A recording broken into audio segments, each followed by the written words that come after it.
Assalamualaikum warahmatullahi wabarakatuh.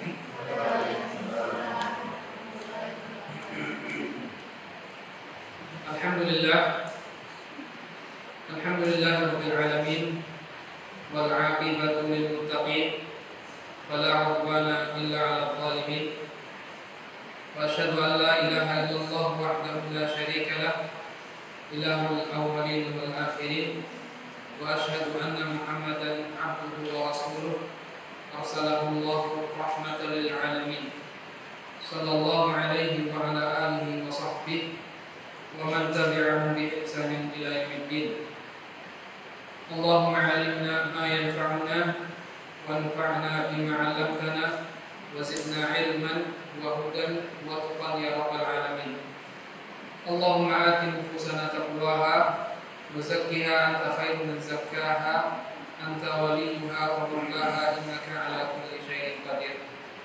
Allahumma ij'alna muqimis salati wa min dzurriyyatina rabbana wa taqabbal du'a.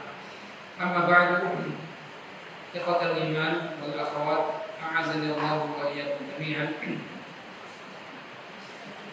Alhamdulillah, kita kembali bersyukur kepada Allah Subhanahu wa taala sehingga pada siang hari yang terik ini, pada akhir pekan ini, kita bisa kembali menghadiri majelis ilmu,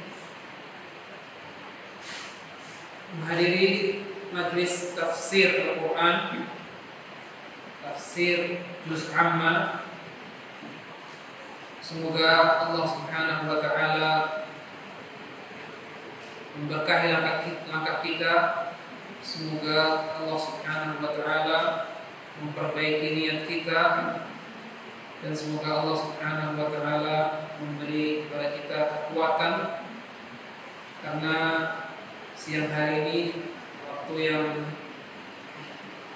biasanya waktu buat istirahat, buat tidur, mungkin godaannya akan banyak, godaan untuk tidur dan ngantuk. Nah, ikhwatal iman wal akhwat, a'azanallahu wa iyyakum jami'an.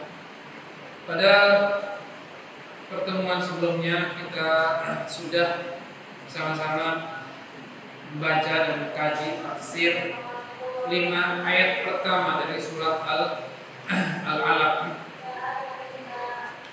yang mana 5 ayat tersebut merupakan ayat yang pertama kali turun kepada Nabi Muhammad SAW sebagai tanda bahwa Nabi Muhammad SAW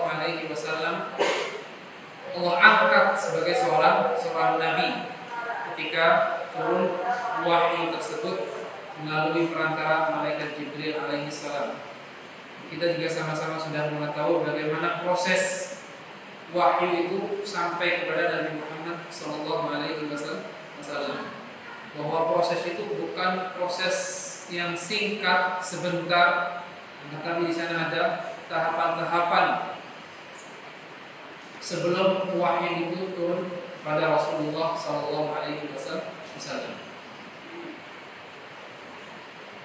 Nabi Muhammad SAW ketika sudah memasuki umur hampir 40 tahun, beliau sering merenung dan memikirkan bagaimana kondisi umatnya, yang mana mereka semuanya berada pada suatu kondisi yang sangat menyedihkan. Walaupun Nabi Muhammad SAW hidup pada suatu kaum yang mereka terbiasa menyembah berhala yang diciptakan oleh mereka sendiri. Tapi Rasulullah SAW, Allah telah menjaganya. Jadi sejak kecil Rasulullah SAW belum pernah sekalipun beliau menyembah berhala. Nah, dari apa yang beliau sudah alami dan jalani, beliau merenung, ingin melakukan satu perubahan, ingin mengajak manusia untuk meninggalkan itu semuanya. Tetapi pada saat itu Nabi Muhammad belum diutus oleh Allah Subhanahu wa taala. Belum turun kepadanya wahyu dan perintah untuk berdakwah. Akhirnya beliau dan diawali dengan adanya mimpi-mimpi yang ketika dilihat oleh Rasulullah SAW di malam harinya, pada pagi hari mimpi itu menjadi kenyataan. Akhirnya Rasulullah SAW mulai suka menyendiri. Beliau pergi ke Gua Hira, beribadah, merenung dan lain sebagainya, hingga akhirnya turun 5 ayat pertama tadi dari surat Al-Alaq yang telah kita sama-sama bahas dan kaji pada pertemuan sebelumnya. Dan insya Allah pada siang hari ini kita akan melanjutkan kajian kita dari surat Al-Alaq. Allah Subhanahu wa taala berfirman, "Kalla innal insana la yatgha ar-ra'a mustaghna inna ila rabbika ruj'a." Kalla, ini ayat ini sering atau ungkapannya sering lewat di surat atau di juz amma ini, dan pada beberapa pertemuan sebelumnya kita sudah beberapa kali melewatinya di surat Al-Humazah, kemudian di surat At-Takatsur. Di antara salah satu makna dari ungkapan atau kata-kata ini adalah artinya adalah haqqan, jadi sungguh. Namun kalau kita lihat arti dalam terjemahan, kadang artinya adalah sekali-kali, tidak. Tapi secara bahasa ungkapan kalla bisa diartikan sebagai ungkapan sungguh, itu sebagai penguat. Kalla innal insana la yatgha. Sesungguhnya kebanyakan atau mayoritas manusia itu akan melakukan tughyan, tagha, yatgha, yang artinya adalah bersikap melampaui batas, melanggar aturan-aturan Allah Subhanahu wa taala dan lain sebagainya. Kapan itu terjadi? Kapan manusia itu bersikap seperti itu, melampaui batas? Yaitu an ra'a mustaghna, ketika dia melihat dirinya sudah merasa cukup. Ketika dia merasa dirinya sudah cukup. Dalam arti adalah idza ra'a annahu istaghna an rahmatillahi tagha wa lam yubali. Jadi merasa cukup dari rahmat Allah Subhanahu wa taala sehingga dia bersikap melampaui batas dan tidak peduli. Jadi orang kalau sudah merasa cukup, merasa dirinya hebat, tidak butuh bantuan dan pertolongan dari Allah Subhanahu wa taala, maka yang terjadi adalah dia akan bersikap melampaui batas. Dia melakukan apa hal yang dia suka, tidak peduli apakah itu dosa atau bukan. Karena kita sebagai seorang muslim, setiap hari kita selalu membaca surat Al-Fatihah, di mana di sana kita menyatakan iyyaka na'budu wa iyyaka nasta'in. Hanya kepada Engkaulah kami menyembah dan hanya kepada Engkaulah kami meminta pertolongan. Karena manusia itu pada hakikatnya adalah manusia yang lemah. Allah menyatakan dalam surat An-Nisa, khuliqal insanu dha'ifa, bahwa manusia itu diciptakan pada dasarnya lemah, membutuhkan bantuan dan pertolongan dari Allah Subhanahu wa taala. Idza ra'a annahu istaghna 'anillahi 'azza wa jalla fi kashfil qurubat wa husulil maqlubat, shara la yaltafitu ila Allah wa la yubali.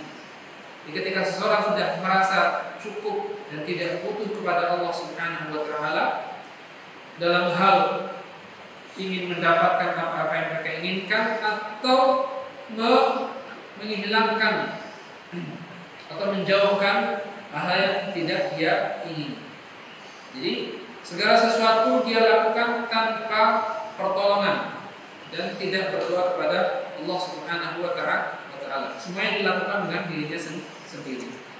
Padahal kita sebagai seorang mukmin, dan itu adalah sifat seorang mukmin, atau mungkin bisa dikatakan itu adalah pengecualian bagi orang-orang mukmin sejati yang beriman kepada Allah Subhanahu wa taala.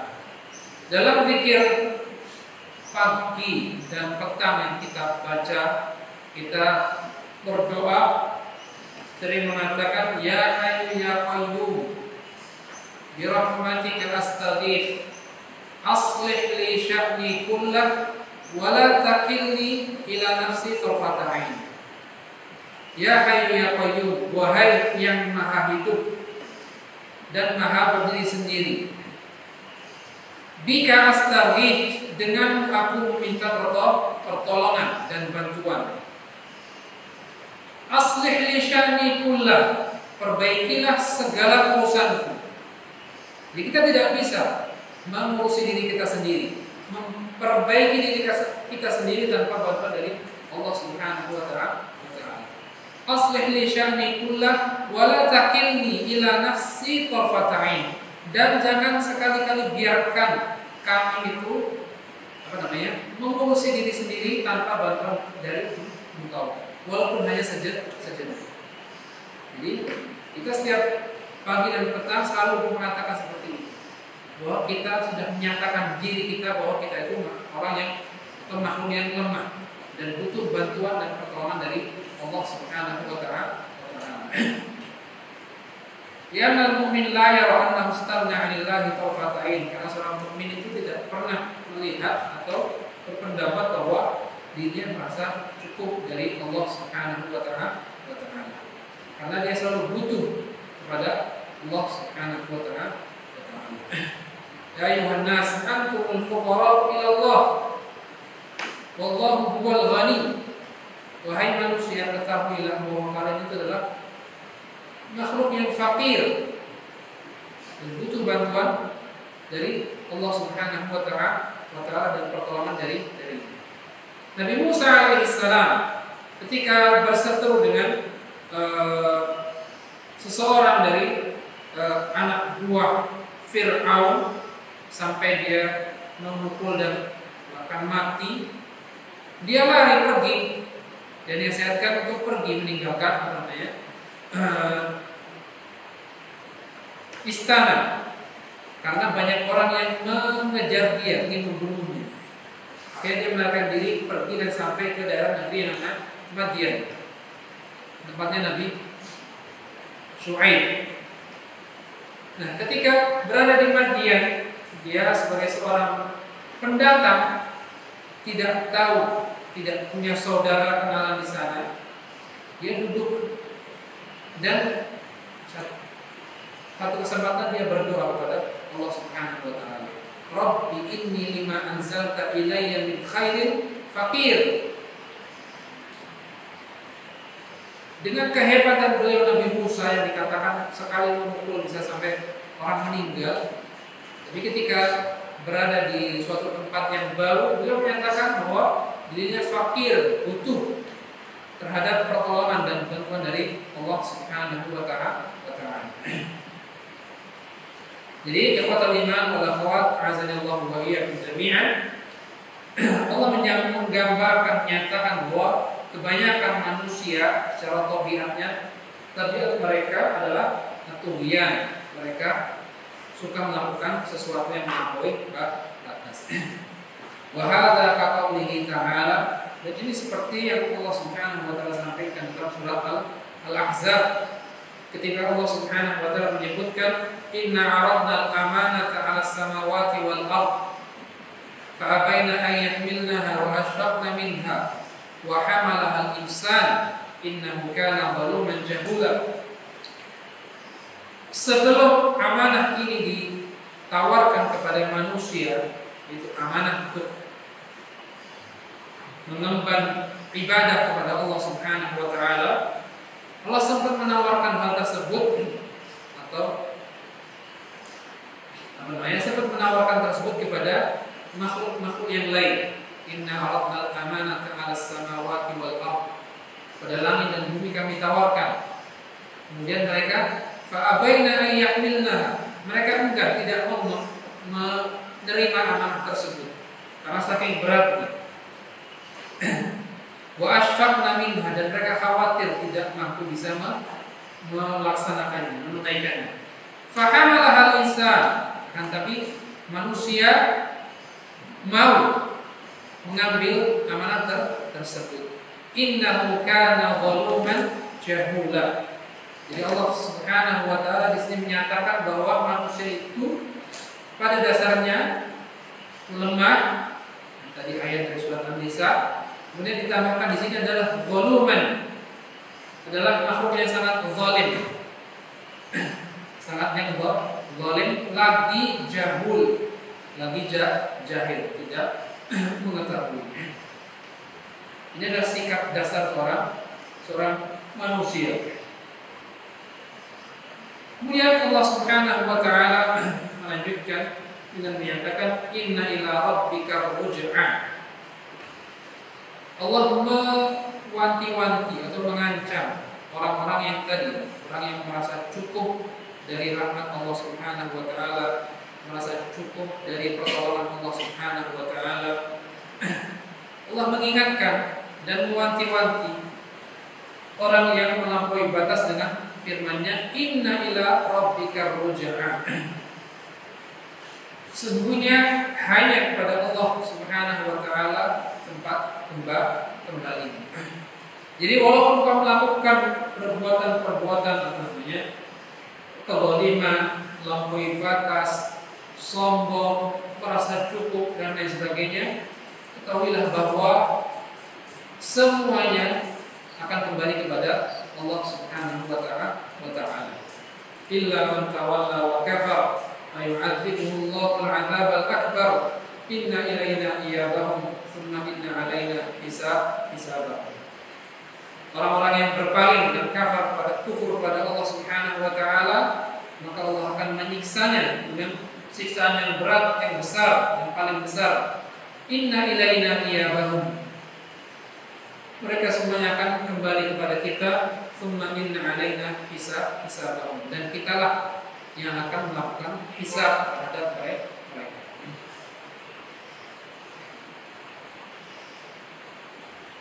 Jadi kalau kita tahu bahwa kita semuanya akan kembali kepada Allah Subhanahu wa taala dan kita tidak bisa berlari dari ketetapan atau takdir Allah Subhanahu wa taala, dan kita tidak ada yang bisa memberi kita pahala dan balasan kecuali Allah Subhanahu wa taala, maka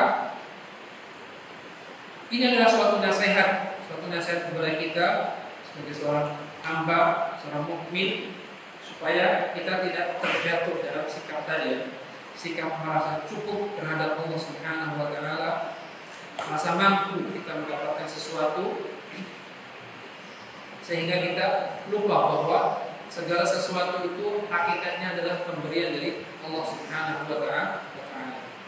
Allah menyatakan dalam surat An-Nahl, "Wa ma bikum min ni'matin faminallah."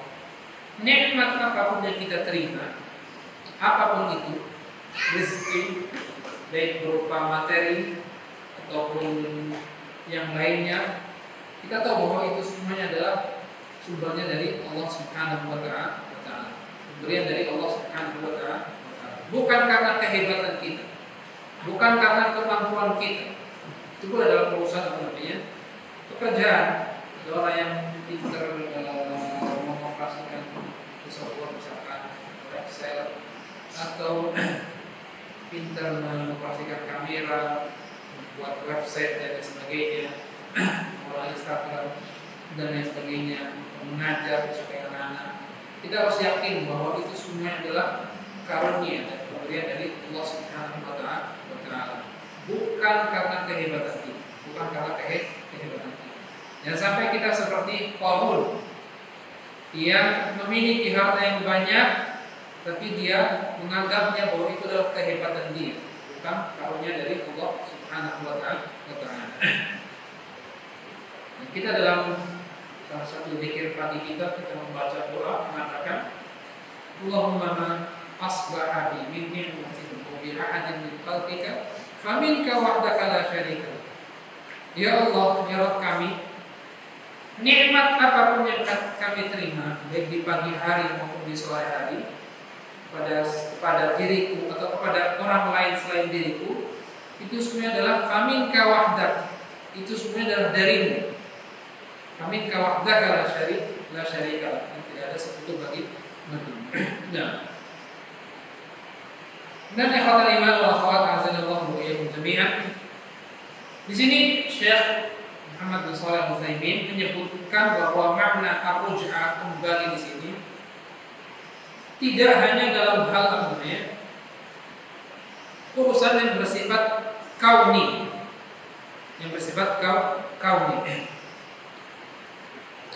tapi ada juga yang bisa bersifat syar'i, yang bersifat syar'i.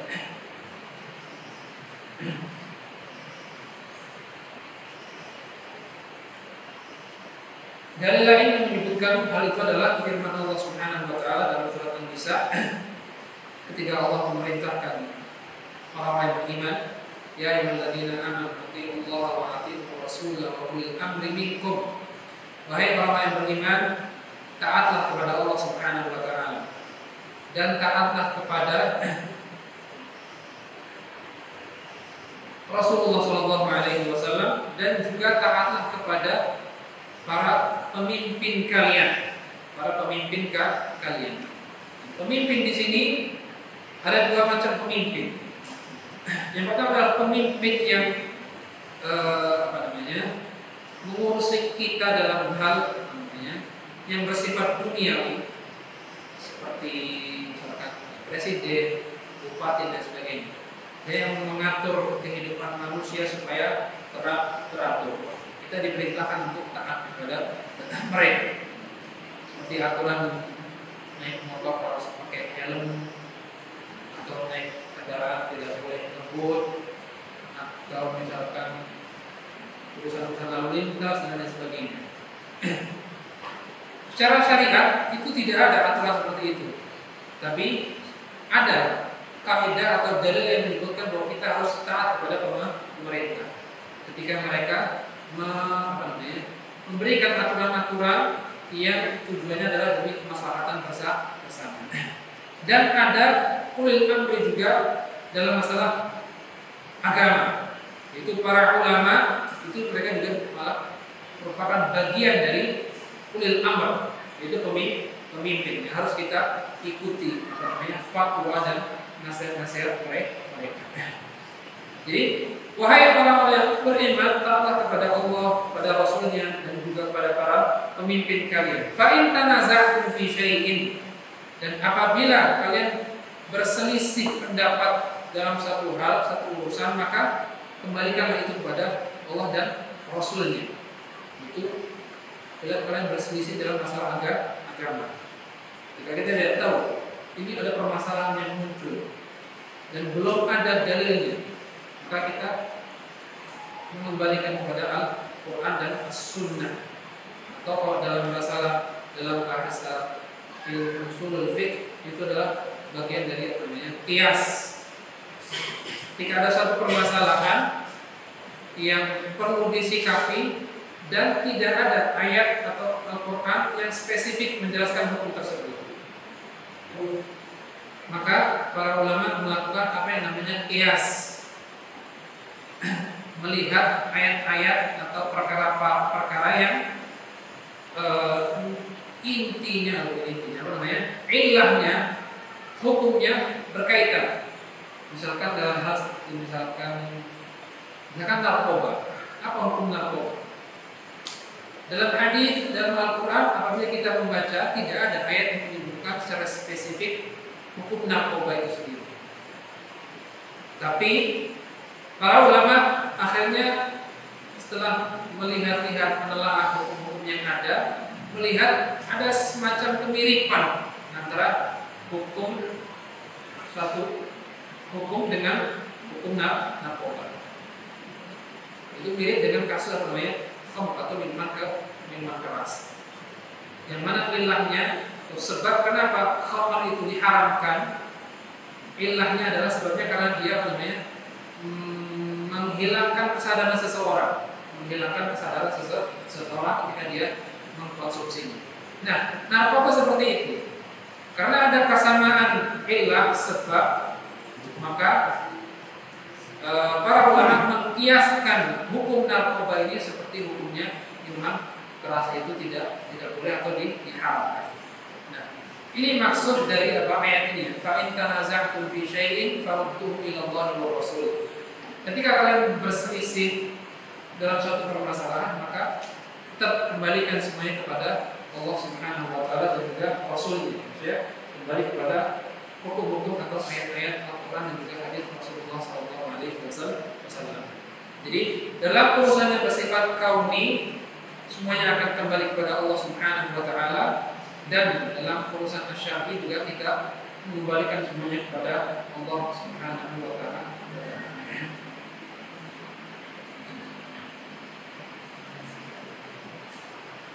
Nah, kemudian Allah Subhanahu wa taala berfirman, "Ara'aital ladzi yanha 'abdan idza shalla."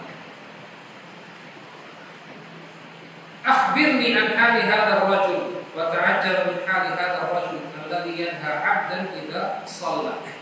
Jadi, apa pendapatmu tentang orang yang melarang? Siapa yang dilarang? Orang yang 'abdan idza shalla, itu orang yang sedang sholat. Jadi ayat ini menyebutkan kisah tentang apa namanya? Abu Jahal. Seorang yang terpandang di suku Quraisy, dan dia terkenal akan kecerdasannya, kebijaksanaannya dan lain sebagainya. Jadi orang-orang kafir Quraisy dahulu mereka menyebut atau menamai Abu Jahal dengan Abul Hakam. Abul Hakam. Karena dia sering menyelesaikan permasalahan yang dihadapi oleh kaum kufar Quraisy. Jadi mereka sering mendatanginya, sering berkumpul dan meminta pendapat darinya. Jadi dari kata-kata al-hukum, yang artinya adalah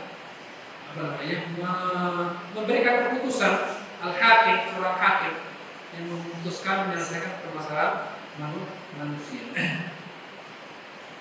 Nah, ketika dakwah Islam datang dan Rasulullah SAW mengajak manusia untuk beribadah hanya kepada Allah Subhanahu wa taala. Nah, Abu Jahal, Abul Hakam merasa dirinya orang yang hebat. Dahulu sering dijadikan rujukan manusia ketika mereka ingin menyelesaikan masalah-masalah mereka. Makanya dia merasa sombong, makanya tidak mau mengikuti dakwah Rasulullah SAW. Makanya Nabi Muhammad SAW menjulukinya dengan Abu Jahal, itu bapak kebodohan, karena dia cerdas, pintar, tapi kepintarannya tidak menjadikan dia mau mengikuti seruan dan dakwah Rasulullah SAW.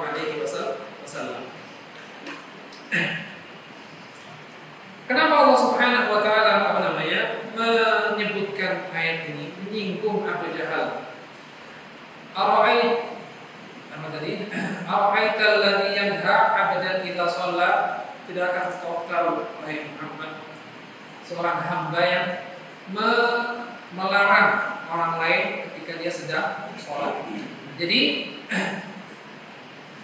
saking bencinya Abu Jahal terhadap Nabi Muhammad SAW, dan karena dia seorang tokoh pemuka kaum, dia berkuasa, dia melarang Nabi Muhammad SAW untuk sholat di Ka'bah. Karena ketika Nabi Muhammad sholat dan dilihat oleh orang lain, takut mereka ikut dan mengikuti Nabi Muhammad SAW. Makanya dia larang Nabi Muhammad untuk sholat di sekitar Ka'bah.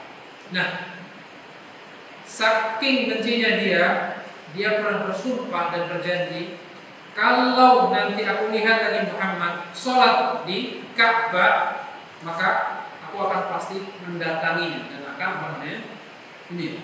Wallahi la in ra'aituhu la ata'anna 'unuqahu bi qadami wa la u'affiranna wajhahu bit turab.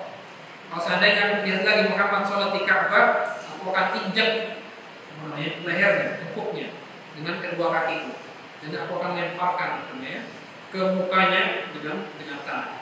Nah, kalau mara'ahu dzata yaumin sajidan tahta Ka'bah, terus dia suatu saat Abu Jahal melihat Nabi Muhammad SAW sedang sholat sujud di dekat Ka'bah. Makanya dia mau tidak mau harus memenuhi janjinya dan sumpahnya. Karena dia mengatakan sudah dengan wallahi, kalau aku melihatnya lagi aku akan injek leher Nabi Muhammad dengan kedua kaki. Makanya dia ingin memenuhi sumpahnya dan mendatangi Nabi Muhammad SAW yang sedang sholat. Akan tapi ikhwatal iman wal akhwat, ketika hendak mendekati Nabi Muhammad SAW, tiba-tiba dia dilihat oleh para manusia dari kejauhan. Dia seakan-akan ketakutan, dan akhirnya tidak jadi mendatangi Rasulullah SAW. Akhirnya ditanya oleh orang-orang yang melihat kejadian tersebut. Kemudian dijelaskan oleh Abu Jahal bahwa ketika ingin mendatangi Rasulullah SAW, tiba-tiba ada semacam parit yang menghadang dia antara dia dengan Nabi Muhammad. Dan parit itu berisi api. Parit itu berisi api yang menyala-nyala, sehingga dia akhirnya mundur dan tidak jadi ingin menginjak Rasulullah SAW. Kayak Allah abadikan kisah tersebut dengan dalam surat ini. Ara'aital ladzi yanha, tidakkah engkau, atau bagaimana pendapat tentang orang yang melarang seorang hamba sedang melakukan sholat? Alam ya'lam bi anna Allaha yara. Tidakkah dia tahu, orang yang melarang tadi, bahwa Allah Subhanahu wa ta'ala itu Maha melihat siapa yang melarang, dan Allah juga Maha melihat siapa yang dilarang. Wa annahu sayujazihi. Jadi Allah melihat dan juga Allah akan membalas perbuatan tersebut. Orang yang sujud sholat akan dibalas dengan balasan pahala, dan orang yang kufur dan melarang orang dari mengerjakan sholat juga Allah akan berikan balasan yang setimpal. Kemudian Allah Subhanahu wa ta'ala melanjutkan, ara'aita in kana 'alal huda. Bagaimana apabila ternyata orang yang engkau larang itu berada di atas petunjuk? Bagaimana apabila ternyata orang yang engkau larang itu ternyata dia berada di atas kebenaran? Mengapa engkau larang dia? Au amara bit taqwa, atau dia berada di atas kebenaran dan tidak hanya itu saja, dia juga mengajak, memerintahkan manusia untuk bertakwa kepada Allah Subhanahu wa ta'ala. Ini menunjukkan bahwa Nabi Muhammad SAW, bahwa beliau itu adalah salihun bi nafsihi wa muslihun li ghairihi. Jadi seorang mukmin yang baik itu adalah dirinya baik, berusaha untuk memperbaiki dirinya sendiri, memperbaiki amal-amalnya, dan juga dia juga harus berupaya untuk memperbaiki orang lain dengan cara berdakwah, mendidik, mengajar, menjadi contoh yang baik dan lain sebagainya. Di Allah di sini menyebutkan sifat Nabi Muhammad SAW. Yang pertama adalah kana 'alal huda. Beliau berada di atas kebenaran, berada di atas petunjuk dari Allah Subhanahu wa ta'ala, dan juga beliau adalah al-amar bit taqwa. Beliau memerintahkan manusia untuk bertakwa kepada Allah Subhanahu wa ta'ala.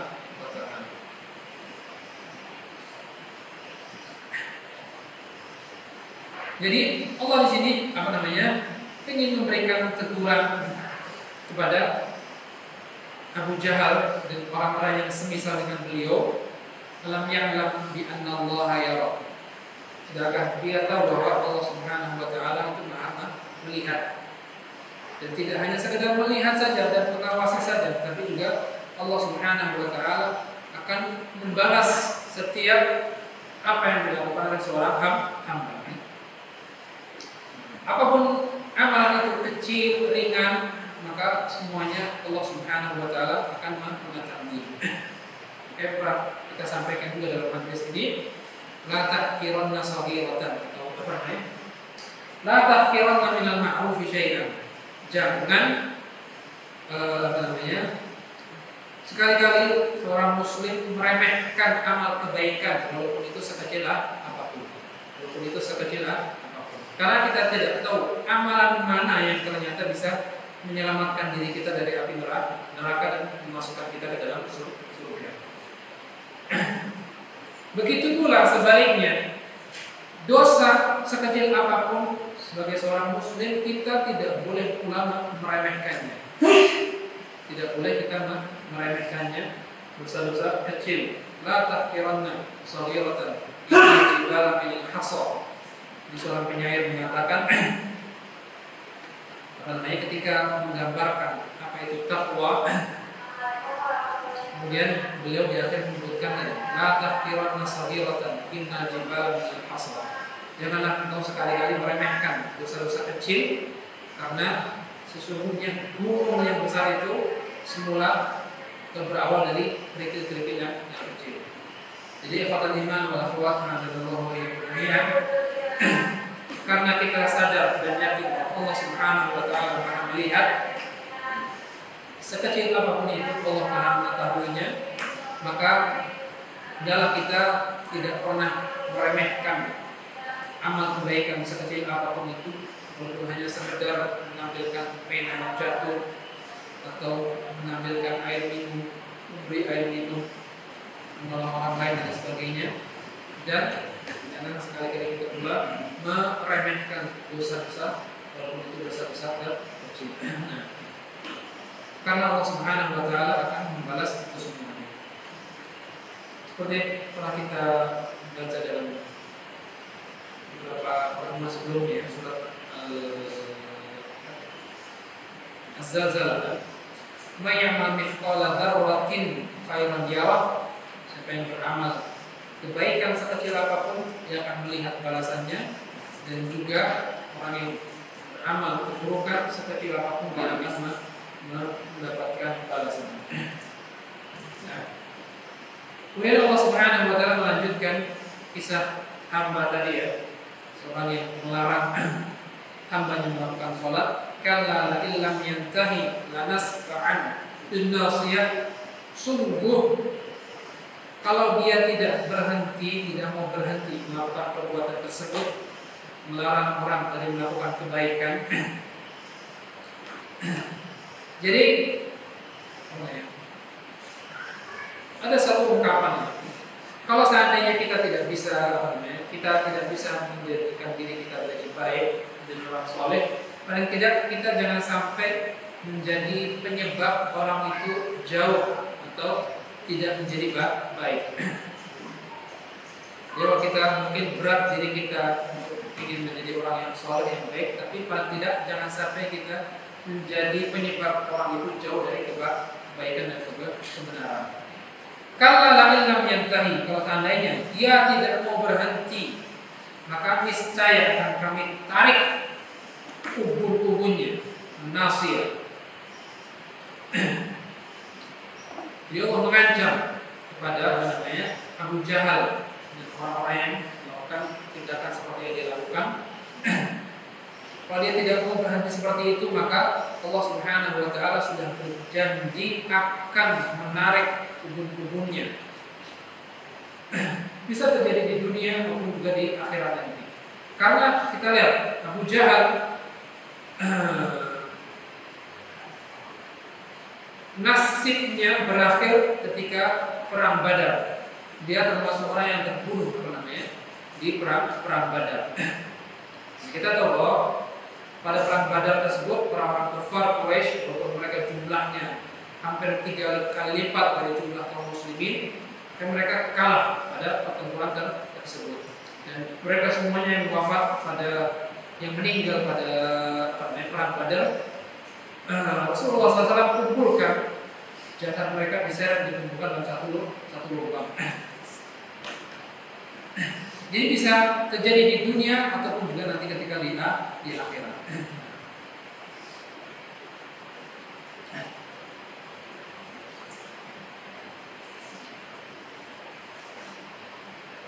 Kalla illam yantahi lanasfa'an bin nasiyatin kadibatin khati'ah.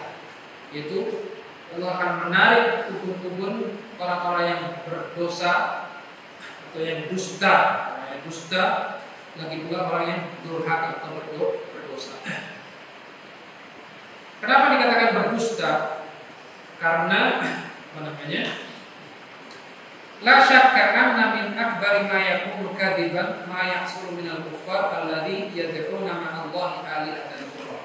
Itu di antara kedustaan terbesar adalah ketika seorang hamba meyakini dan menyerukan bahwa Allah Subhanahu wa taala itu memiliki sesembahan lain selain Allah Subhanahu wa taala.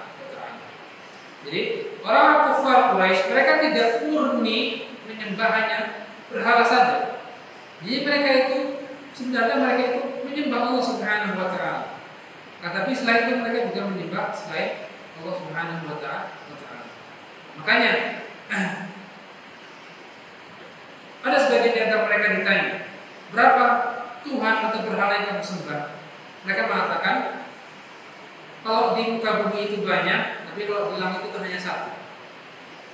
Kalau di langit itu hanya satu. Jadi mereka menyembah Allah Subhanahu wa taala, tapi mereka menyembah juga selain Allah Subhanahu wa taala. Jadi ini adalah salah satu bentuk kedustaan dan kezaliman terbesar ketika seseorang mengatakan bahwa ada sesembahan selain Allah Subhanahu wa taala.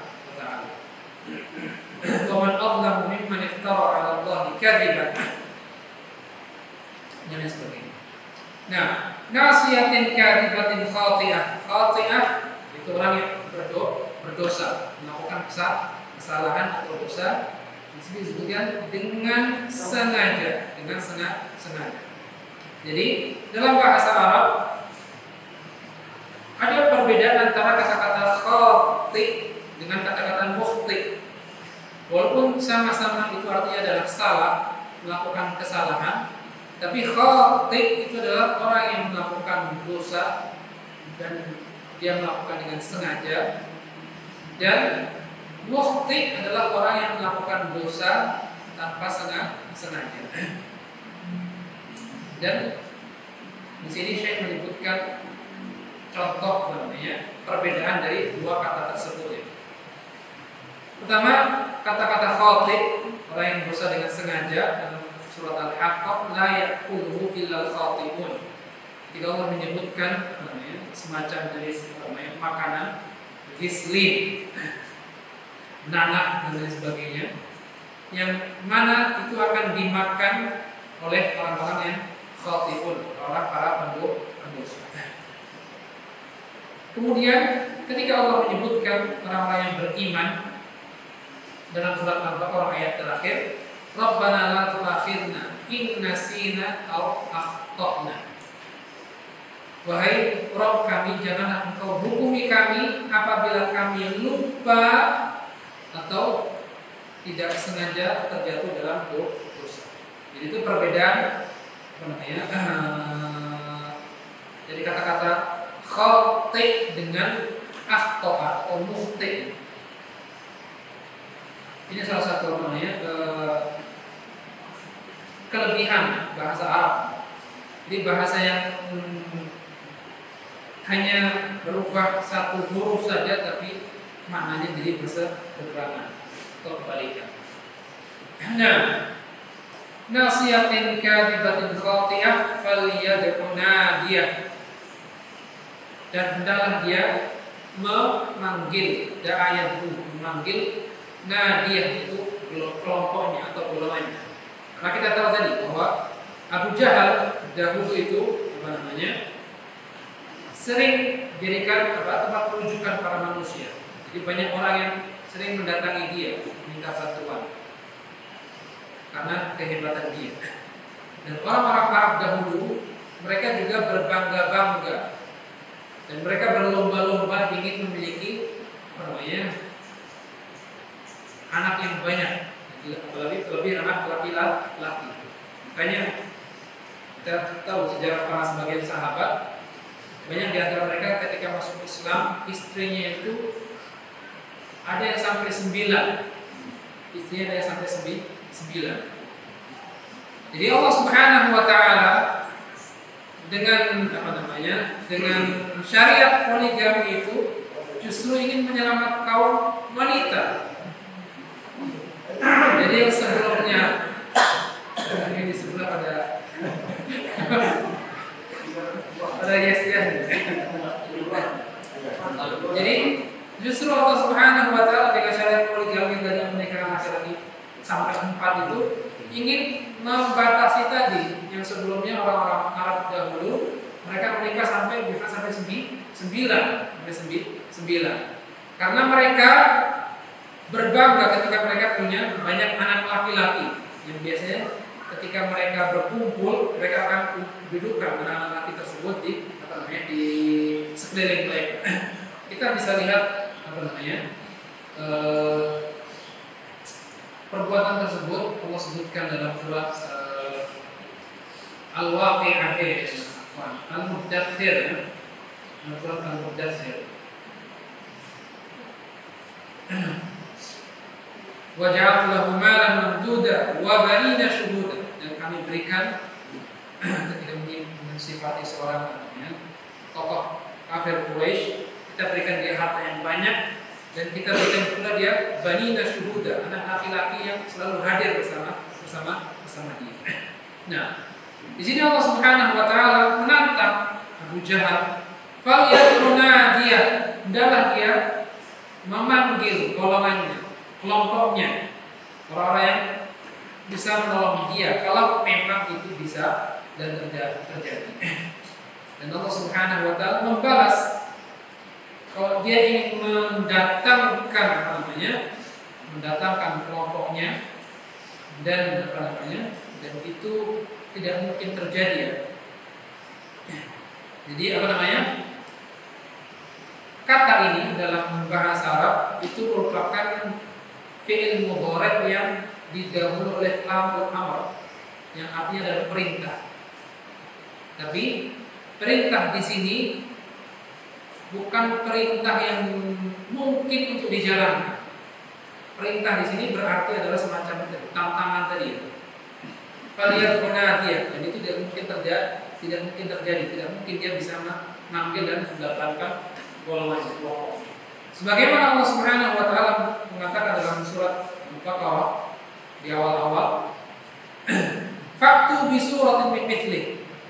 Ketika orang-orang kafir Quraisy meragukan keabsahan kesahihan Al-Qur'an, akhirnya Allah perintahkan kepada mereka, "Fa'tu bi surah." Katakanlah satu surat saja yang semisal dengan Al-Qur'an. Itu perintah tapi maknanya adalah ancaman. Dan ancaman atau tantangan yang tidak mungkin bisa terjadi dan dilaksanakan. Nah, sanad'u zabaniyah, dan kami kata Allah Subhanahu wa taala akan memanggil yang lebih besar daripada golongannya Abu Jahal, yaitu Zabaniyah. Itu malaikat yang ada di neraka yang tugasnya adalah menyiksa penghuni neraka. Malaikat yang besar. Dan malaikat itu sebagaimana kita tahu bahwa sifat malaikat itu mereka la ya'sunallaha ma amarahum, tidak pernah bermaksiat atau tidak pernah enggan melakukan perintah Allah Subhanahu wa taala dan senantiasa melakukan apa yang diperintahkan kepada mereka. Tidak seperti manusia, kita diperintahkan oleh Allah Subhanahu wa taala untuk ibadah, tapi kadang kita ibadahnya masih enggan-enggan, kadang mungkin masih bolong-bolong. Adapun malaikat tidak. Mereka punya akal, tapi mereka tidak punya hawa nafsu. Maka mereka tidak ada keinginan untuk istirahat, tidak ada keinginan untuk healing, cuci mata dan lain sebagainya. Adapun manusia ada akal dan juga ada hawa nafsu.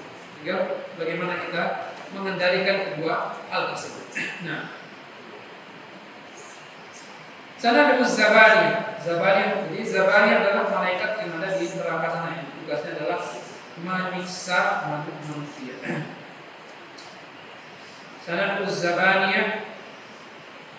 Kalla la tuti'hu wasjud waqtarib. Jadi Allah Subhanahu wa taala mengingatkan Nabi Muhammad dan juga orang-orang yang mendapatkan perlakuan seperti Nabi Muhammad ketika kita dilarang untuk melakukan suatu kebaikan, maka la tuti'hu, maka jangan taati, jangan turuti. Wasjud waqtarib, dan tetaplah sujud, lakukanlah salatmu, lanjutkanlah salatmu, dan jangan turuti mereka ketika mereka ingin menghentikanmu dari sholat tersebut atau dari aktivitas yang lainnya.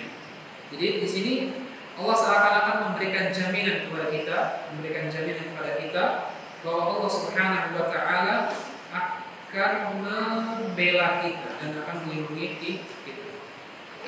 Jadi kita berbuat kebaikan dan kita mendakwahkan kebaikan tersebut pasti akan ada ujian. Pasti ada orang-orang yang tidak suka dengan apa yang kita lakukan. Jadi Allah Subhanahu wa taala meminta kita tetap lanjut melakukan tersebut, dan Allah Subhanahu wa taala yang akan menjaga kita, melindungi kita dan membela kita.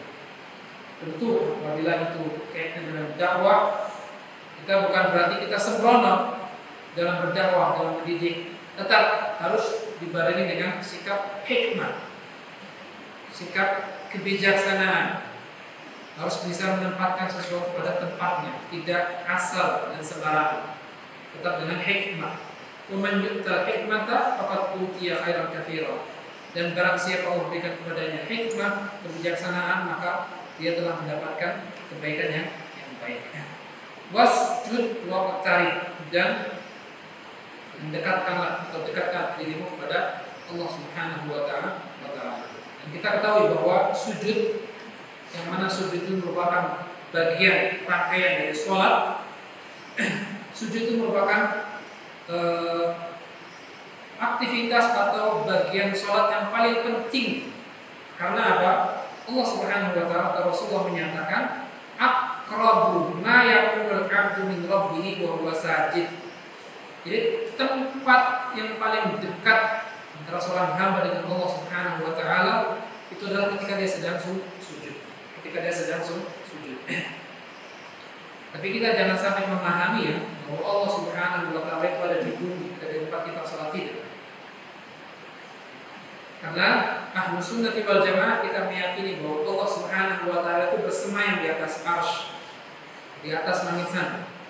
Di langit ada 7, dan di atasnya ada laut, dan di atasnya laut ada al-arsy. Allah Subhanahu wa taala bersemayam, dan di atas arsy sana Allah Subhanahu wa taala berada. Kenapa sujud dikatakan tempat terdekat seorang hamba dekat dengan Allah Subhanahu wa taala? Karena sujud merupakan salah satu wujud penghambaan seorang hamba kepada Allah Subhanahu wa taala. Ketika orang merendahkan dirinya kepada Allah Subhanahu wa taala. Maka ketika sujud kita berdoa apa? Subhana rabbiyal a'la. Kita merendahkan diri sujud sambil mengatakan bahwa Allah Subhanahu wa taala itu adalah al-a'la, adalah yang paling maha tinggi. Jadi, makanya Allah Subhanahu wa taala atau Nabi Muhammad sallallahu alaihi wasallam dikatakan bahwa sujud itu adalah waktu yang paling dekat seorang hamba dengan Allah Subhanahu wa taala. Kemudian terakhir Nabi menyebutkan juga dalam sebuah hadis, "Ala wa inni nuhitu an aqra al-Qur'ana raqi'an aw sajidan." Ketahuilah bahwa aku dilarang oleh Allah Subhanahu wa taala untuk membaca Al-Qur'an ketika aku sedang rukuk atau ketika aku sedang sujud. Fa amma rukuk fa'adhimu fihi Rabb. Adapun ketika rukuk maka agungkanlah Allah Subhanahu wa taala. Kan kita mengatakan Subhana rabbiyal azim, maha suci Allah, Rabb kami yang maha agung. Wa amma sujud, dan tadi kita Subhana rabbiyal a'la, fa'akhiru fihi minad du'a, perbanyaklah membaca doa. Faqaminun an yustajaba lakum. Jadi sangat mungkin sekali untuk diijabahkan ketika kita berdoa sedang sujud. Makanya nggak apa-apa kita sujud ketika sholat itu lama-lama. Saya biasanya sering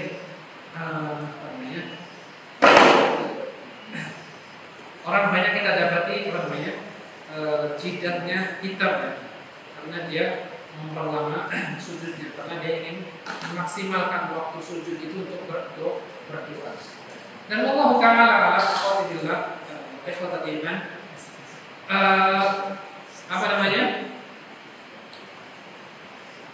tidak tahu ya ini apakah anak lupa bacanya di mana, dengarnya di mana.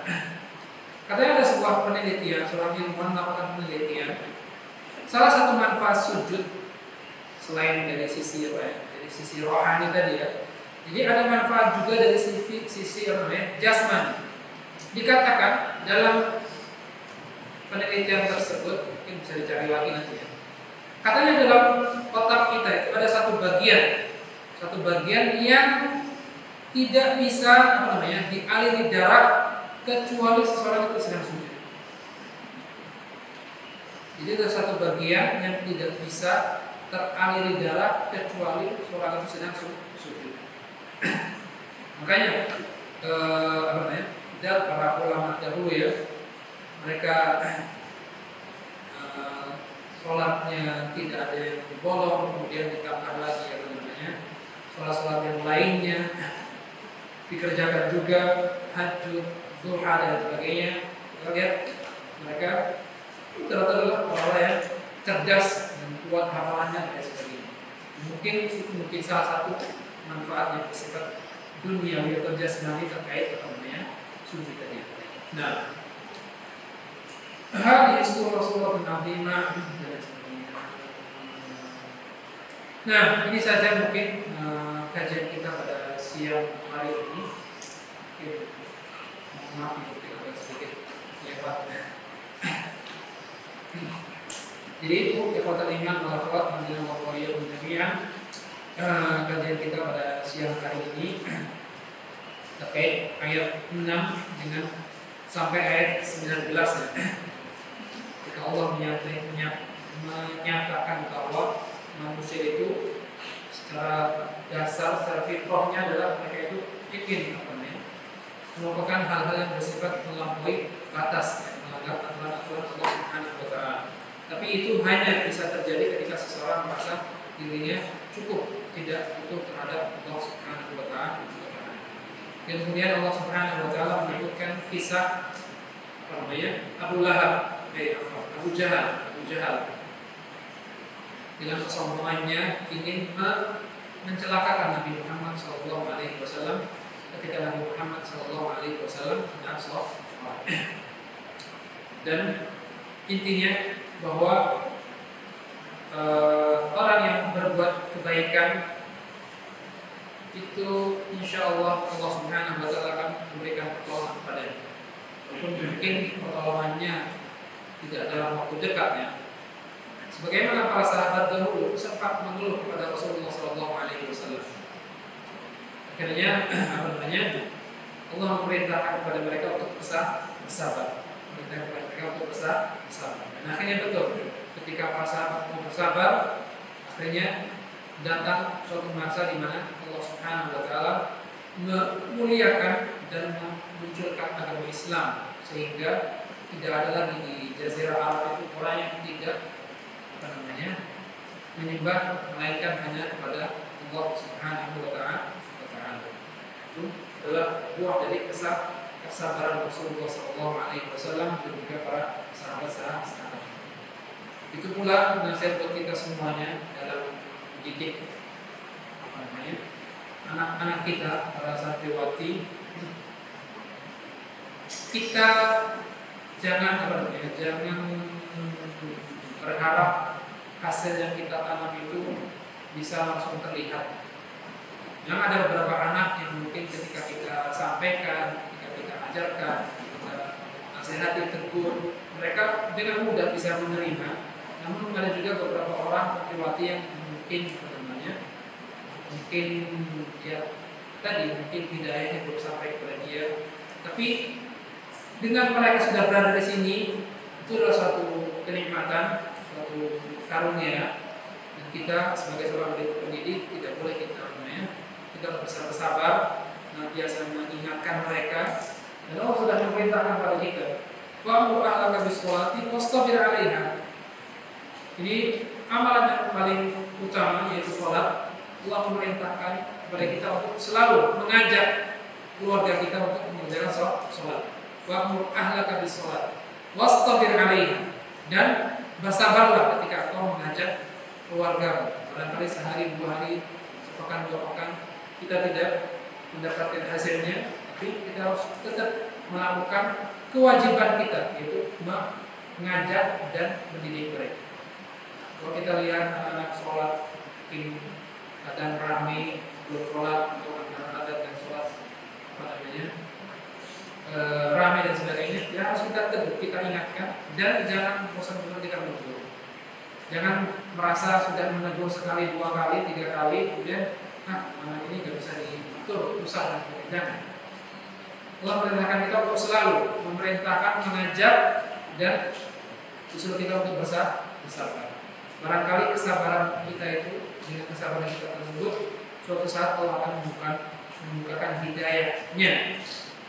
Nah, jadi kita cukupkan kajian kita pada hari ini. Semoga Allah Subhanahu wa Ta'ala memberikan kepada kita pemahaman yang baik. Semoga Allah Subhanahu wa Ta'ala berikan kepada kita kekuatan untuk bisa selalu menjadikan Al-Quran sebagai sahabat kita sampai ajal kita menjemput, sehingga dari kiamat nanti Al-Quran sebagaimana disampaikan oleh Rasulullah SAW kan ya'ti syafi'an li ashabi, akan menjadi syafi', memberi syafaat bagi orang-orang yang dekat dengan Al-Quran. Amin ya rabbal alamin. Kita akhiri dengan doa al-Fatihah. Subhanakallahumma bihamdika asyhadu an la ilaha illa anta astaghfiruka wa atubu ilaik. Sallallahu wasallam ala nabiyyina Muhammad wa akhiru da'wana alhamdulillahi rabbil alamin. Assalamualaikum warahmatullahi wabarakatuh.